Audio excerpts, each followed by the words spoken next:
Olá, seja muito bem-vindo ao canal Reformado. Aqui você aprenderá a teologia de uma maneira simples. Inscreva-se, deixe seu like e o compartilhe. Vamos para o vídeo. Vamos abrir a Bíblia no Evangelho de Mateus, capítulo 23, o famoso sermão de Jesus contra os escribas e fariseus do seu dia. A passagem é longa, nós não vamos lê-la toda antes, mas iremos fazendo a leitura à medida que a exposição prossegue. Por isso tenha a sua Bíblia aberta para acompanhar a leitura e a exposição do texto. Queridos, o meu alvo nessa noite é falar a respeito da diferença que existe entre religião e cristianismo, entre religiosidade e a verdadeira prática espiritual. E para isso eu vou usar esse sermão de Jesus contra os religiosos da sua época, os fariseus e os escribas. Esse sermão aparece também em Lucas capítulo 11, um pouco resumido, o que mostra que Jesus, e num outro contexto, o que mostra que Jesus disse estas coisas várias vezes. Ao falar sobre religiosidade e verdadeiro cristianismo, usando essa passagem onde Jesus fala contra os fariseus, eu estou consciente de que eu não posso comparar os cristãos verdadeiros com os fariseus, e não é minha intenção fazer isso, seria desonesto com todos vocês. O que ocorre, porém, é que existem elementos da religiosidade dos fariseus que nós percebemos estar presentes também no meio dos evangélicos. Por isso, mesmo que a comparação esteja muito distante, porém há pontos que Jesus aqui menciona, quando ele critica os escribas e fariseus, que bem podem ser aplicados à nossa vida, pelo menos à guisa de exame e de referência. Eu creio que toda a Escritura é proveitosa para nós. Toda ela se aplica a nós, ela foi escrita para o nosso benefício, e Mateus capítulo 23 não é uma exceção. E com certeza, se essa mensagem de Jesus contra os escribas e fariseus foi preservada no Evangelho, é porque Deus, sem dúvida, deseja que ela seja lida, refletida e aplicada pela sua igreja durante todas as suas épocas. O meu alvo nessa noite é que, ao examinarmos aquilo que Jesus criticou na religiosidade dos escribas e fariseus, nós nos examinemos para que nós possamos aprender e desejar o cristianismo puro e simples que a Bíblia nos ensina. É isso que nós queremos ser, cristãos, de acordo com o que o Evangelho nos ensina. Deixe-me fazer outras observações à guisa de introdução. O ser humano é religioso por natureza. Mesmo as pessoas que não nasceram de novo, que não foram regeneradas e que não estão salvas, elas são capazes de orar, de cantar, de dar ofertas, de fazer sacrifícios. A prova disso é a quantidade de religiões falsas que existem no mundo, onde as pessoas fazem praticamente tudo o que os cristãos fazem.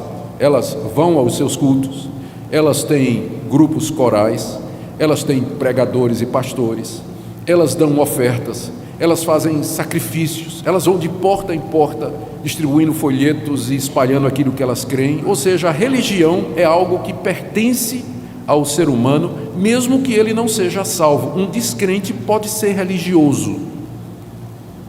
Por isso, nós não podemos medir a salvação de alguém simplesmente pelos atos religiosos que aquela pessoa pratica, porque um descrente também pode ser religioso. Por isso que é preciso notar quais são esses elementos da religiosidade que, por vezes, se manifestam em nossa vida, para que nós os rejeitemos e vivamos um cristianismo autêntico, puro e simples. Quando Jesus disse estas palavras, ele estava na última semana da sua vida terrena em Jerusalém. Ele tinha tido vários conflitos já com os escribas e fariseus. Se você depois quiser olhar o capítulo 22, houve uma discussão entre Jesus e os escribas e fariseus com relação ao tributo, se devia pagar imposto a César ou não.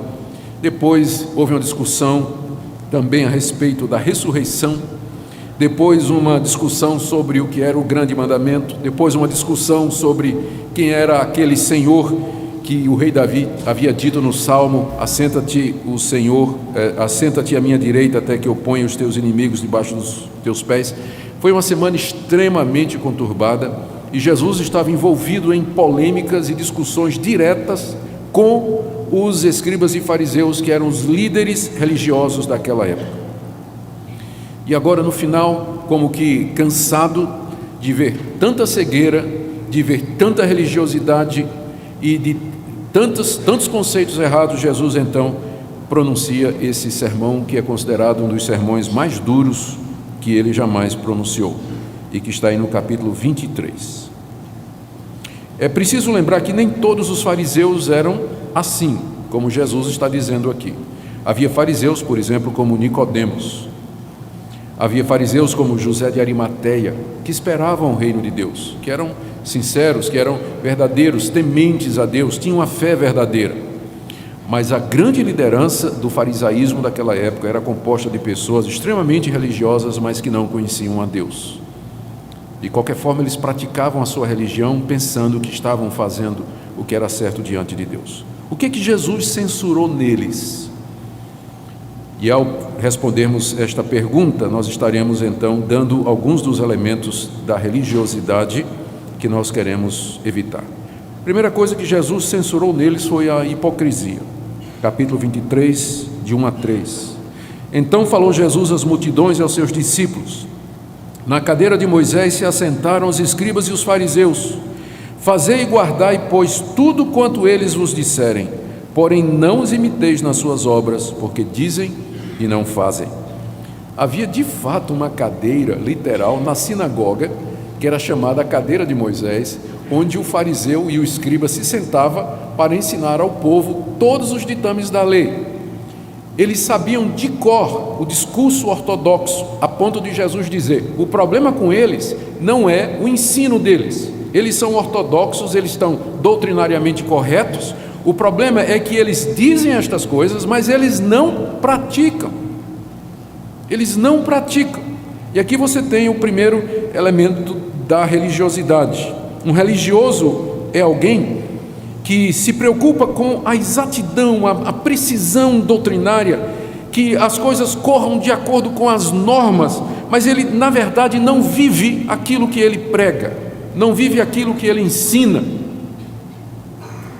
Segunda coisa que Jesus critica nos fariseus é que eles criaram normas e regras que Deus nunca mandou. Verso 4: atam fardos pesados e difíceis de carregar e os põem sobre os ombros dos homens, entretanto eles mesmos nem com o dedo querem movê-los.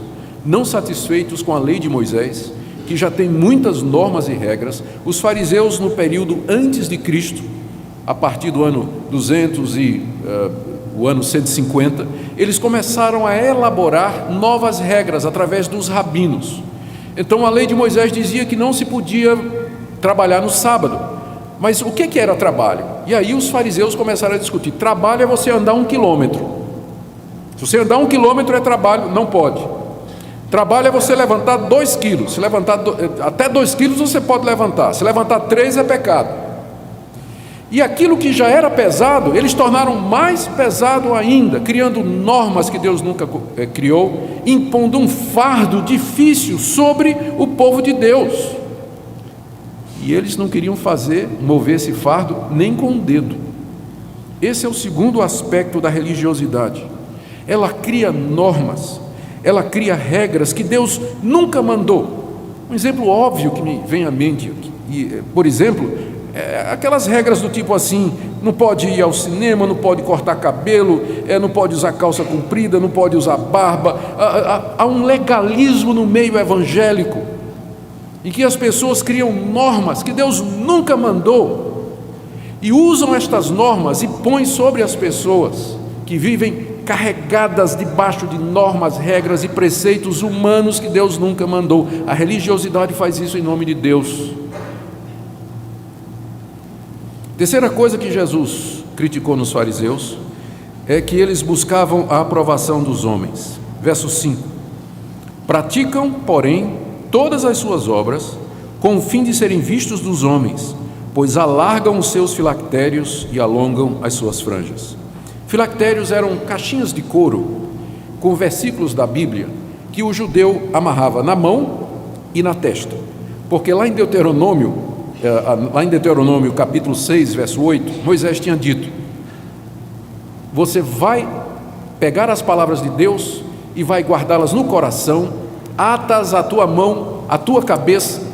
É claro que Moisés estava falando figuradamente, porque mão e cabeça significa o que eu penso e o que eu faço, mas eles interpretaram aquilo literalmente, fizeram caixinha de couro, pegaram versículos na Bíblia e amarravam na mão e amarravam na testa.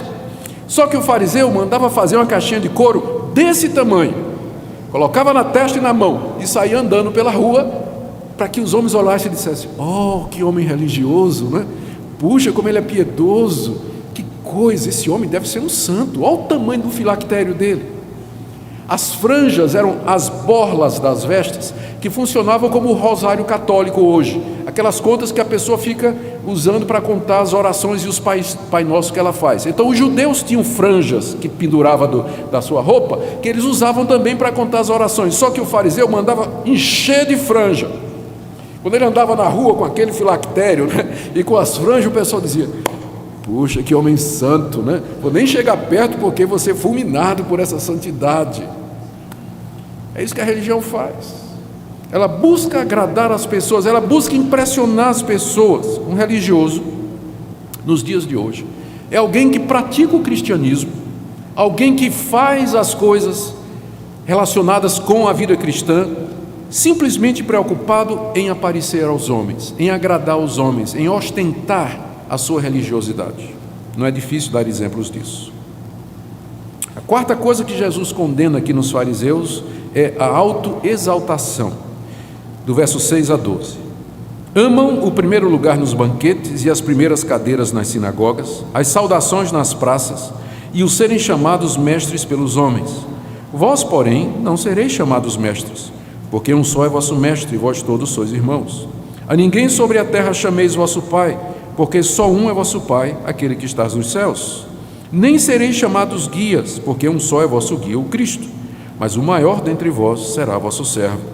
Quem a si mesmo se exaltar será humilhado, e quem a si mesmo se humilhar será exaltado. Os fariseus usavam a religião que eles praticavam para se promover diante dos homens. Diz Jesus aqui no verso 6 que eles amavam primeiro lugar nos banquetes. Quando os judeus faziam seus banquetes, eles tinham lugares reservados para as autoridades. E o judeu e o fariseu, ele gostava de chegar e ser distinguido, sentar lá na frente, para que todo mundo visse que ele era uma pessoa especial.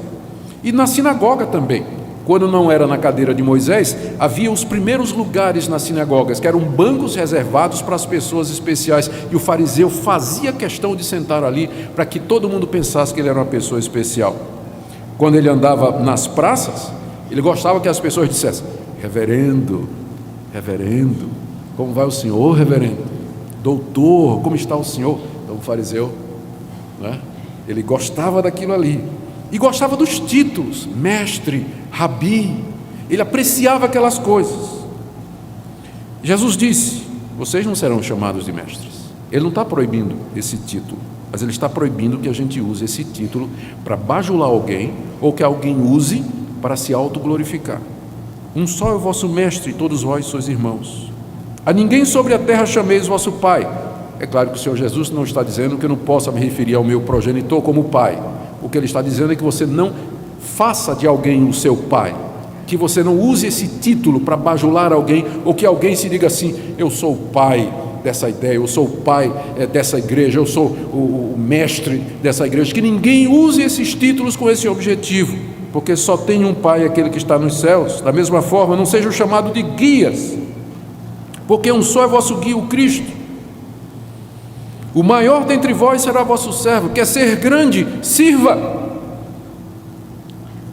Você quer ser grande? O caminho do cristianismo é o serviço. Na religião, para você ser grande, você busca título, você busca posição, os primeiros lugares e a ostentação. Mas no cristianismo, quem quiser ser grande começa sendo pequeno. Ele vai servir aos irmãos e não ser servido, O que Jesus disse sobre isso no verso 12? Quem a si mesmo se exaltar será humilhado, e quem a si mesmo se humilhar será exaltado. Quem se exalta em nome de Deus nos dias de hoje, no dia do juízo, vai ser humilhado diante dos homens e diante de Deus. A religião busca a exaltação humana, o cristianismo faz com que nós sejamos servos e que nós vivamos para servir a Deus. Por que Jesus condenou estas coisas? Aqui do verso 13 em diante, Jesus muda a direção do discurso. Até aqui ele vinha falando aos discípulos, dizendo, cuidado com os fariseus. E agora, no verso 13, ele se volta para os fariseus. Parece que os fariseus estavam na audiência. Imagina eles ouvindo o que Jesus está falando, né? Pense num sermão duro. E os fariseus estavam lá. É fácil falar dos fariseus pelas costas, mas os fariseus estavam ali na audiência. E Jesus agora se volta para eles e pronuncia 8 ais. Ai de vocês, ai de vocês, ai de vocês, 8 vezes. Esses ais são como que condenações. Ai de vocês, porque vocês serão condenados por estas coisas. E que coisas são estas? Por que Jesus condenou então essa religiosidade farisaica? Vamos ver estas coisas em seguida. Primeiro, porque esse tipo de atitude que Jesus acabou de descrever, ela impede que as pessoas sejam salvas, e não somente isso, impede que outras pessoas sejam salvas, como ele diz aí no verso 13, ai de vós, escribas e fariseus hipócritas, porque fechais o reino dos céus diante dos homens, pois vós não entrais e nem deixais entrar os que estão entrando. Os escribas e fariseus deveriam estar abrindo o reino de Deus para as pessoas, porque eles conheciam a lei, eles conheciam a palavra de Deus, eles conheciam o que Deus havia ensinado através dos profetas, através de Moisés, através de Davi. Eles eram os conhecedores daquilo que Deus havia dito no Antigo Testamento, mas por causa da sua religiosidade, eles não entraram no reino de Deus, eles não entenderam, não entraram no reino de Deus, e pelo seu ensino e pelo seu exemplo, eles não deixavam as outras pessoas entrar. Quando nós fazemos esta aplicação para nós hoje, nós percebemos como a religiosidade, ela tem consequências terríveis. Pessoas que são religiosas, mas que não são salvas, elas acabam dando um péssimo exemplo. Elas não entram no reino de Deus e acabam sendo um tropeço para aqueles que querem entrar. Segunda coisa, a razão pela qual Jesus condenou a religiosidade dos fariseus é que por vezes a religiosidade é somente uma capa para esconder pecados. Verso 14, ai de vós, escribas e fariseus hipócritas, porque devorais as casas das viúvas e para justificar fazeis longas orações, por isso sofrereis juízo muito mais severo. O fariseu chegava na casa da pobre da viúva, que estava sofrendo, dizia, irmã, eu vou orar pela senhora, mas o senhor sabe, eu oro, minha oração é paga por tempo. Se eu orar 1 minuto é 1 dracma, se eu orar 2 minutos é 2 dracmas. A senhora sabe como é, né? Eu tenho que ganhar a vida. Então, liga aí não o parquímetro, o oraçãozímetro, né? Liga aí, o taxímetro. E começava a orar e fazia longas orações, porque na verdade ele queria se valer da inocência ou da ingenuidade da coitada da viúva, usando a religião como meio de esconder e camuflar a sua ganância, o amor ao dinheiro. Gente, da mesma forma, a religiosidade às vezes é uma capa para pecados mais sérios. Eu já acompanhei casos e conheço casos de gente que estava na igreja, super zeloso, frequentava todas as reuniões de oração, não perdia um culto, ela tinha várias atividades, exercia ministérios, era oficial da igreja, e de repente se descobre que tudo aquilo era uma capa, que na verdade aquele homem era desonesto, aquele homem era ladrão, casos de imoralidade, de bater na mulher. Mas na igreja ninguém suspeitava. Às vezes a religiosidade é uma capa apenas para esconder pecados graves e terríveis. Por isso Jesus condena a religiosidade, porque o religioso ele fica se justificando, ele se justifica através dessas práticas. Terceiro ai, verso 15. Jesus condena essa religiosidade porque ela leva as pessoas ao inferno. Veja o verso 15. Ai de vós, escribas e fariseus hipócritas, porque rodeais o mar e a terra para fazer um prosélito, e uma vez feito, tornais filho do inferno 2 vezes mais do que vós. Os fariseus eram extremamente ativistas, eles eram evangelistas.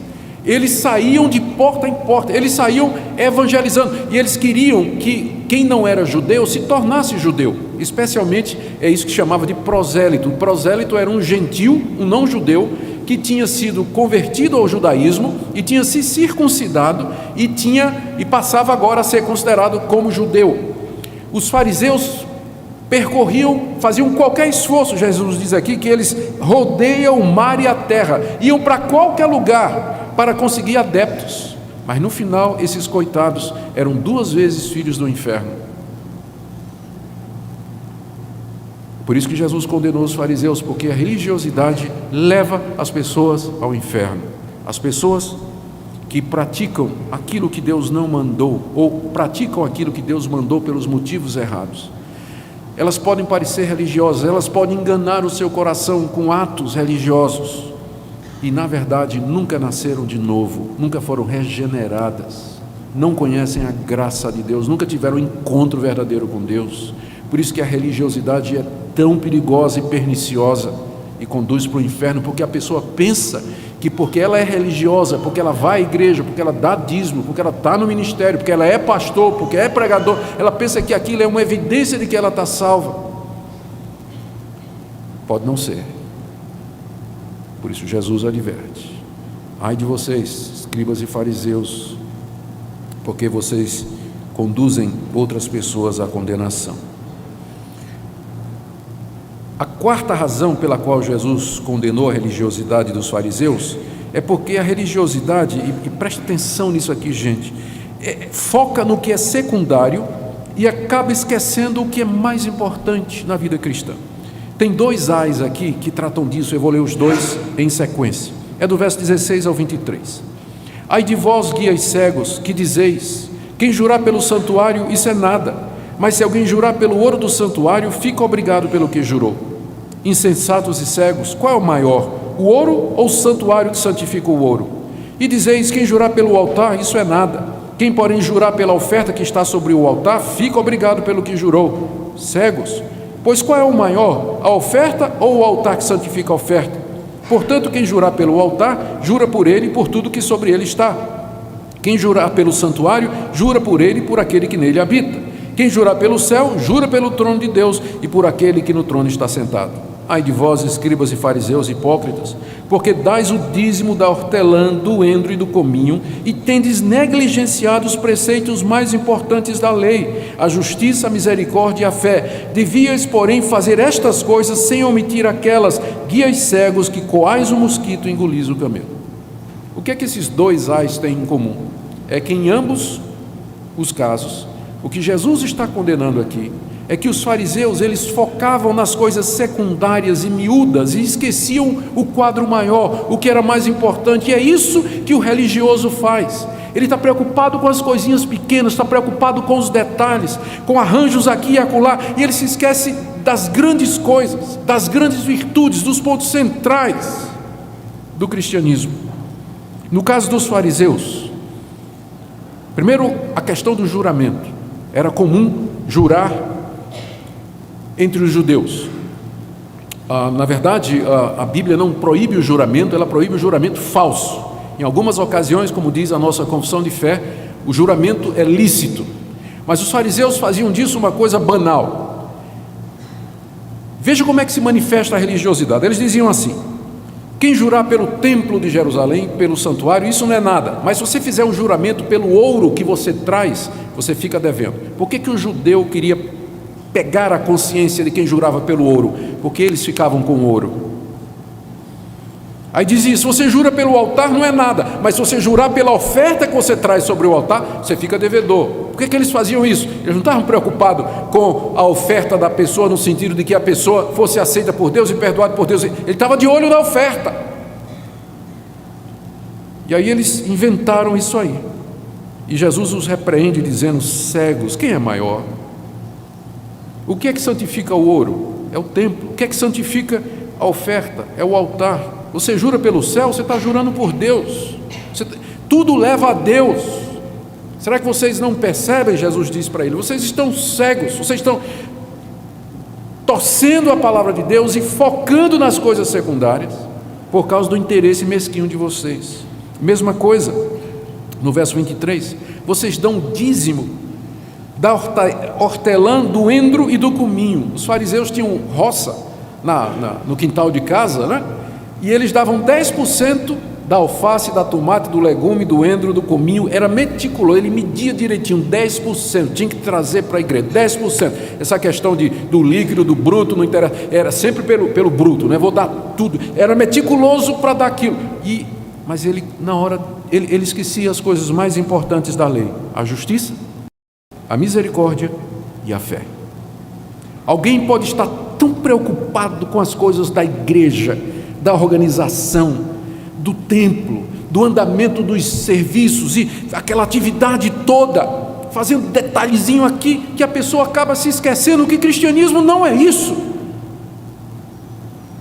É muito mais do que isso. Religião é quando você torna estes equipamentos, estes recursos, este lugar e as atividades em um fim em si mesmo. Mas estas coisas existem para nos levar a Deus, ao seu Filho Jesus Cristo. Estas coisas existem para nos levar a viver vidas santas, retas e justas, ou como disse Jesus, na busca da justiça, da misericórdia e da fé. Às vezes as pessoas se dedicam a acessórios da igreja, como se fosse a própria religião em si verdadeira, e perdem de vista a coisa mais importante. Como Jesus diz: coa o mosquito e engole o camelo. O mosquito era um inseto considerado impuro. Aí o judeu, para não correr o risco de engolir um mosquito, tudo que ele ia beber, ele botava um coador por cima. Então ele bebia com um coador para não correr o risco de um mosquitinho entrar ali. Ele era muito cuidadoso nisso. Mas ao mesmo tempo ele engolia um camelo, que era também um animal imundo, era o maior animal que o judeu conhecia. Então é óbvio que Jesus está dizendo aqui, ele está condenando aquela atitude do religioso, que ele é meticuloso com coisas secundárias, e ele esquece de ser santo, ele esquece de orar, ele esquece de amar, ele esquece de exercer misericórdia, ele esquece de exercer e praticar a justiça. Quinta razão pela qual Jesus condena aquela religiosidade é porque ela leva as pessoas a se preocupar com o que é externo e esquecer o que é interno. Mais uma vez, 2 ais sobre isso, do verso 25 a 28. O que é que nós lemos? Ai de vós, escribas e fariseus hipócritas, porque limpais o exterior do copo e do prato, mas estes por dentro estão cheios de rapina e intemperança. Fariseu cego, limpa primeiro o interior do copo, para que também o seu exterior fique limpo. Ai de vós, escribas e fariseus hipócritas, porque sois semelhantes aos sepulcros caiados, que por fora se mostram belos, mas interiormente estão cheios de ossos e de toda imundície. Assim também vós exteriormente pareceis justos aos homens, mas por dentro estáis cheios de hipocrisia e de iniquidade. Jesus usa 2 figuras para ilustrar esse ponto aqui da religiosidade. Primeiro, a lei cerimonial que mandava que o judeu fizesse determinadas lavagens. O que acontecia era o seguinte: o judeu, quando ia ao mercado comprar alimentos, poderia ser que lá houvessem gentios, não judeus, que estivessem manipulando aqueles alimentos, ou que os alimentos tivessem sido manipulados por alguém que não era de fato um judeu conservador. Para evitar se contaminar, ele levava tudo aquilo para casa e lavava copo, pratos, alimentos, tudo era lavado, mas não era por uma questão de higiene, era por uma questão de religião. Uma questão de religião. Jesus condena o fato de que eles se preocupavam com o exterior e por dentro eles estavam cheios de rapina e de iniquidade e de pecado e de corrupção. A religião se preocupa com o exterior da pessoa, com normas, com regras, e esquece a necessidade de intimamente você ser uma pessoa convertida, de quebrantamento do coração, de fé verdadeira, de um amor que parte do coração. Não é só não adulterar, mas também não pensar em adultério. Não é só matar, mas também não querer que o seu irmão morra. Jesus explicou isso lá no Sermão do Monte. Vocês ouviram que foi dito, não adultere, mas eu digo, quem olhar para uma mulher com intenção impura, no coração já adulterou com ela. A religião se preocupa com o aspecto interno, mas o cristianismo diz, o Deus que fez o exterior é o Deus que vê o interior também. Então tem que ter essa preocupação com a vida interior. A segunda ilustração que Jesus diz é das sepulturas. Verso 27, ele chama os escribas e fariseus a sepulcros caiados. As sepulturas que eram caiadas, embelezadas. O fariseu gostava de fazer isso, embelezar as sepulturas dos antigos. Só que a sepultura, ela é bonita por fora, mas por dentro você está cheio de podridão, de ossos decompostos, de carne pútrida. E assim Jesus diz, vocês são sepulcros caiados, vocês estão preocupados em adornar o exterior para parecer justo aos homens, mas por dentro vocês estão completamente corrompidos. A última razão pela qual Jesus aqui condena a religiosidade dos fariseus é porque ela impede que os religiosos ouçam a palavra de Deus. Do verso 29 a 32, ai de vós, escribas e fariseus hipócritas, porque edificais os sepulcros dos profetas e adornais os túmulos dos justos. E dizeis, se tivéssemos vivido nos dias de nossos pais, não teríamos sido seus cúmplices no sangue dos profetas. Assim contra vós mesmos testificais que sois filhos dos que mataram os profetas. Enchei vós, pois, a medida de vossos pais. O que Jesus está dizendo aqui? No Antigo Testamento, na época do Antigo Testamento, Deus mandou profetas para falar aquele povo religioso. Deus mandou Isaías, Jeremias, mandou Ezequiel, Oséias, Joel, Amós, homens a quem Deus revelou a sua palavra e que Deus levantou para dizer ao povo, quem é que mandou vocês virem aqui me adorar? Pense no começo de Isaías, quem é que mandou vocês virem me adorar? Vocês estão com as mãos sujas, vão primeiro praticar a justiça e depois venham me adorar. Eu não quero nem ouvir os cânticos de vocês, é o início de Isaías. Eu quero que vocês pratiquem a justiça, que vocês façam o que é correto, depois venham e vamos arrazoar, ainda que seus pecados sejam vermelhos como a escarlata, se tornarão brancos como a lã. Todo mundo conhece essa passagem. Era isso que o profeta fazia no Antigo Testamento. Deus levantava o profeta para trazer o povo religioso de volta à verdade. O que o povo de Israel fazia com os profetas? Rejeitava, apedrejava, matava. Não queria ouvir. A história da Bíblia, do Antigo Testamento, é a história de Deus tentando convencer aquele povo a voltar à verdade. E o povo rejeitando, matando, prendendo, apedrejando os enviados de Deus. E agora, na época de Jesus, os escribas e fariseus disseram, se a gente vivesse naquela época, a gente não tinha feito isso.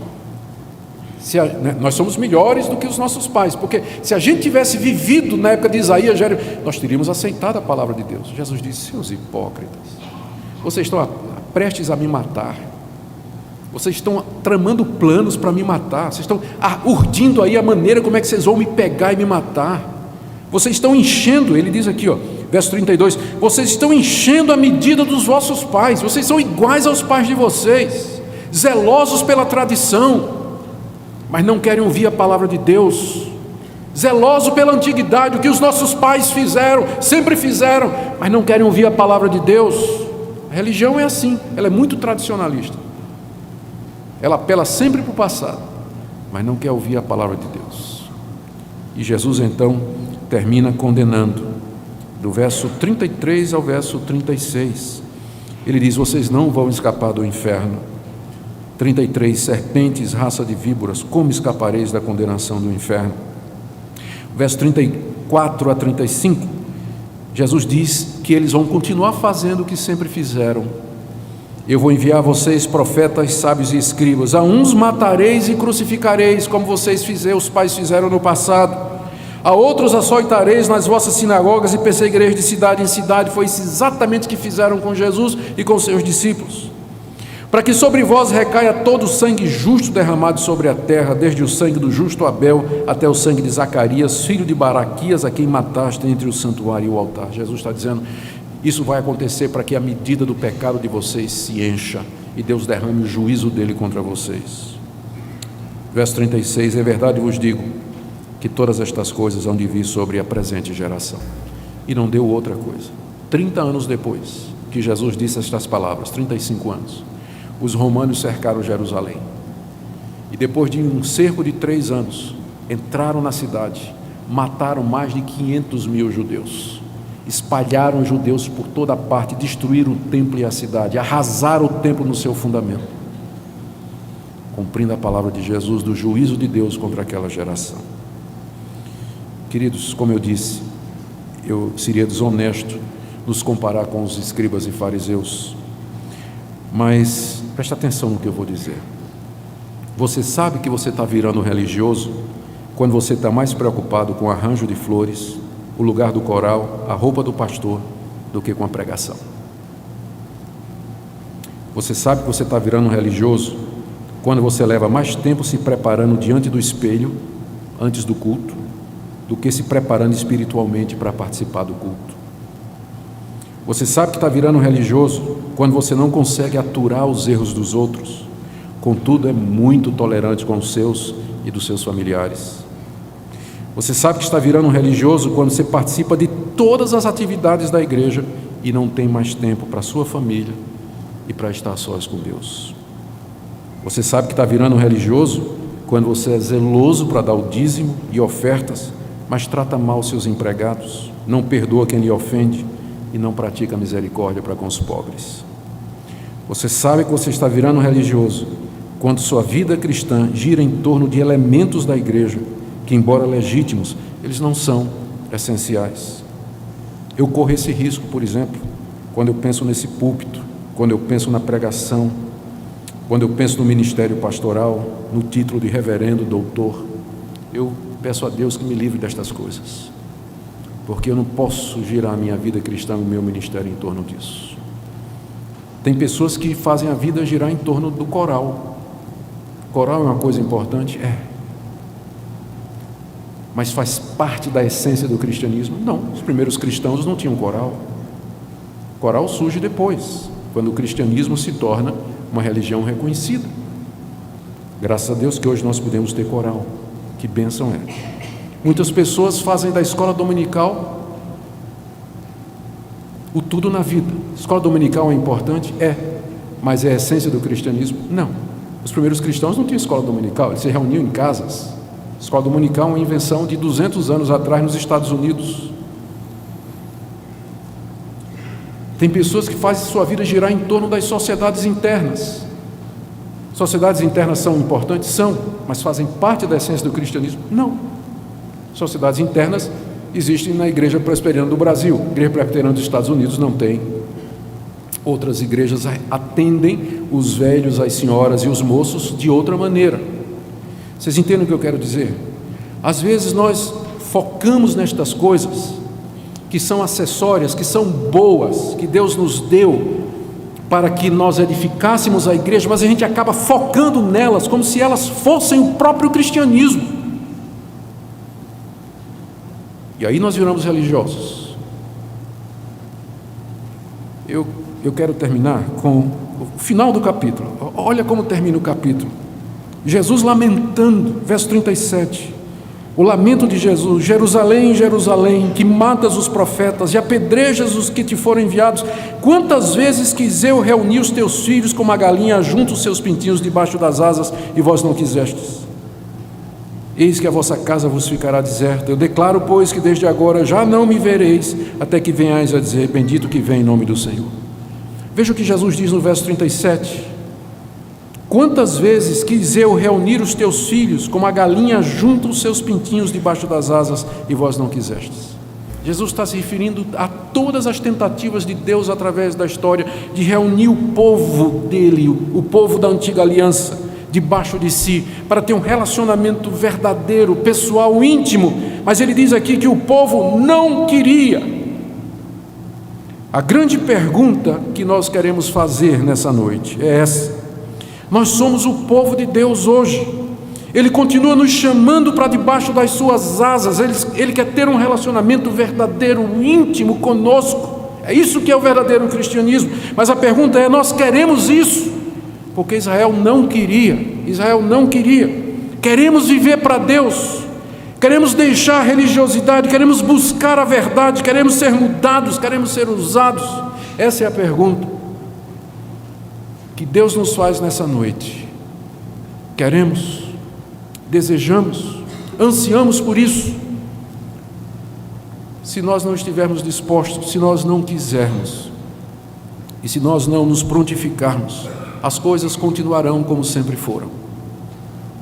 E se nós queremos crescer, se nós queremos progredir, se nós queremos servir a Deus mais e melhor, é preciso que nós queiramos nos deixar reunir debaixo dele, das suas asas, numa relação verdadeira, deixando de lado tudo aquilo que ele nunca ordenou, para que nós vivamos sempre para a sua glória.